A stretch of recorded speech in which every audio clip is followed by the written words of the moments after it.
43వ మహానాడు ఈ నెల 27, 28వ తేదీ కడపలో మొదటిసారిగా మనం జరుపుటకు పార్టీ అధిష్టానం నిర్ణయించింది. 29వ తేదీ కూడా భారీ బహిరంగ సభ ఉంది.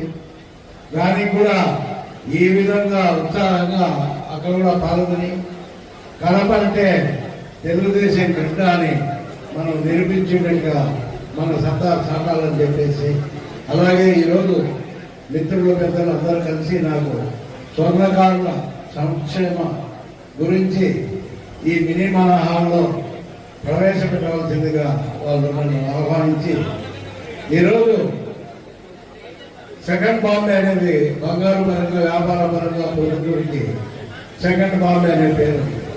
ఇక్కడ దాదాపు 5,000 నుంచి 6,000 వరకు స్వర్ణ కార్మికులు ఉన్నారు. అంటే అన్ని కులాల వారు కూడా ఎక్కువ శాతము ఇక్కడ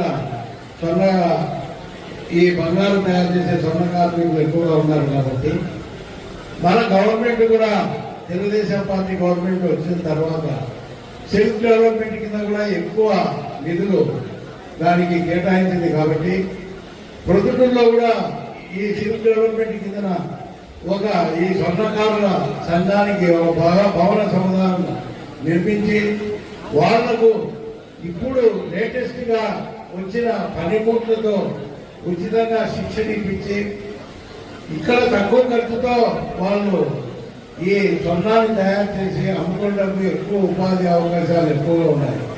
ఇప్పుడు కోయంబత్తూరు, మెడ్రాసు, బాంబే పోయి అక్కడ తయారు చేసుకుని వచ్చి ఒరిస్సా, జార్ఖండ్ అక్కడ ప్రదేశాలకు పోయి అమ్ముకొని వస్తున్నారు. ఇది చాలా రిస్క్తో కూడినది. ఇక్కడే కన్నా సెల్ఫ్ డెవలప్మెంట్ కింద స్వర్ణకారులకు శిక్షణ ఇచ్చి ఒక భవనాన్ని స్థాపించి గవర్నమెంట్ స్థలంలో వాళ్లకు తగిన యంత్రాలు కన్నా సమకూర్స్తే, ఇక్కడ బీసీలే ఎక్కువ ఉన్నారు కాబట్టి వాళ్ళకందరికీ మన ప్రభుత్వం తరఫున ఉపాధి కల్పించిన వాళ్ళు అయినాం. వాళ్ళ బతులు తెరువును కూడా వాళ్ళు పెంచుకోవడానికి, ఆర్థికంగా ముందుకు పోవడానికి ఎలాంటి పనులు.